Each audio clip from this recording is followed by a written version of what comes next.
Hi, and welcome back to Center Webcast. I appreciate folks staying on. We're a little bit past an hour.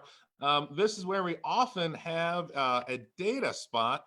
Brandon, are you there? Yes, G, I am here. Do we have a data spot? I have a bunch of data that I can share with folks if they want to listen. Yeah. Tell us what you're looking at. All right, let's jump into it.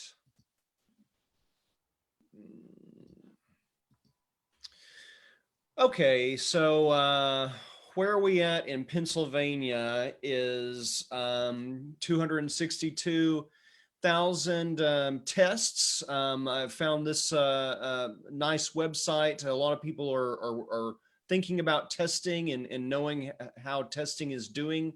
So the COVID tracking project is tracking that.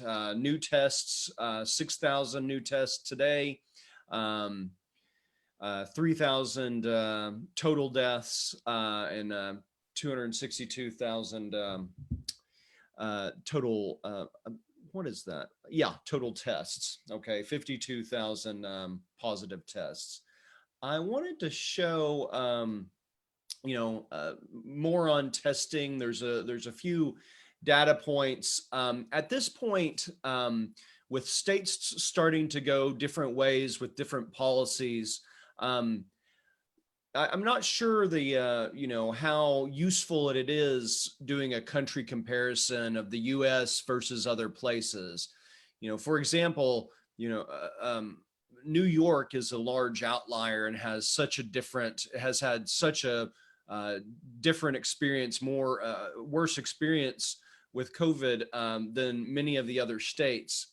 And so, but just briefly, if you like the country comparisons, here's a very difficult graph that looks at our confirmed cases, which is out here towards the right, meaning that we were leading the world in confirmed cases per million people. So for our population, and going up is tests per confirmed case, where we're very, very low, and we're much lower than a lot of comparison countries, Iceland, Portugal, other European countries that are testing more per confirmed case.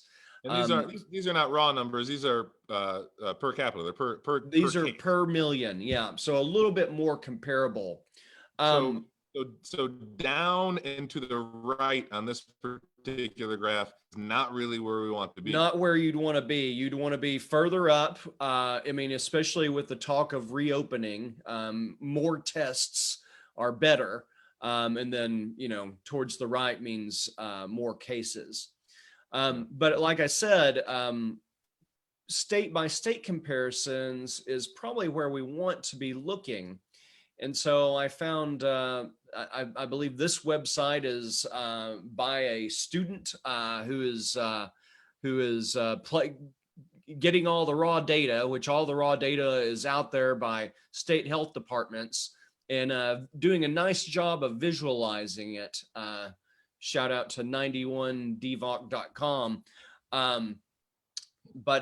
So there, again, if we want to look at cases per day, so over the past month, the new cases has leveled off. Cases per day by state. Now this is in Pennsylvania. Again, we peaked about a month ago, and cases per day have also leveled off. So we're at about 1,200 average statewide. That's the average over the past 7 days. So Pennsylvania is lower than California and others. But again, we want to do this population, normalize for the population. And so this is, I'll bring up cases again. There's lots of cool stuff with this data. So normalized by the population, Pennsylvania is not in the, is in about the top, it's not doing It has a bit lower average. So we're at 94 new cases per 1 million over the past 7 days, which is lower than Connecticut, Maryland, New York, California, Nebraska, a handful of other countries. So I would recommend people looking at this, to get a comparison of where we are versus other states. And we can also look at tests as well. Now, this is probably the most worrying for people here in Pennsylvania, whereas, we're averaging about 462 new tests per day. That's Alaska is quite a bit higher, Mississippi, California, New Mexico at 1,300 new COVID tests performed per 100 million. Who's that at the top there? This is the Mariana Islands, so it's territories as well. So this is per population, 462 per million. So looking at the lowest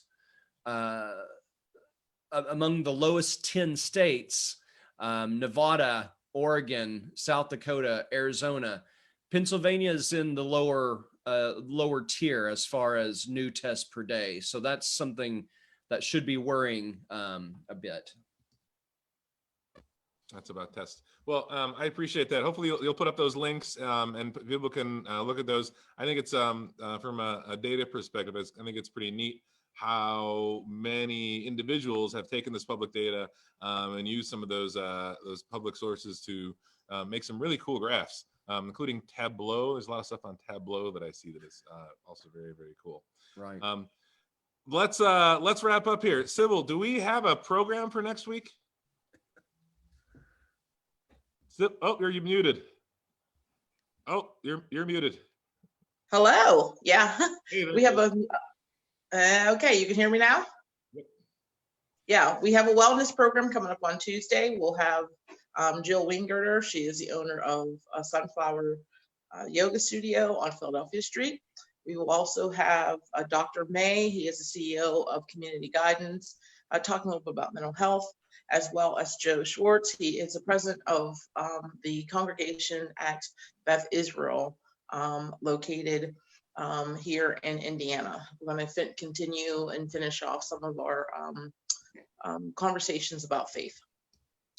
Fantastic. And I think I would reconfirm Dr. Malika Turner is also going to join us from IUP.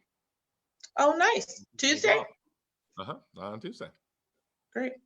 We'll have a packed show. We'll have a big packed show. We've got a small business show coming up as well. Linda Mitchell from downtown Indiana is going to join us again.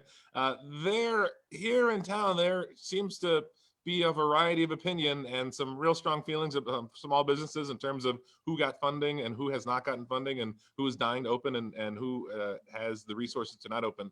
So we're going to try and invite some small businesses here on the show. And we know we've got a couple confirmed so far. So that should be coming up as well. We got episode 20 coming up on Sunday. We'll replay these. Man, oh man, 20 episodes. Man, oh man. We are looking to transition this program here in the next couple of weeks. So if you've got ideas of what that can look like, let us know. And because, look at this. We're tired here. We're tired. Okay. Thanks, everybody. See you later. Bye-bye.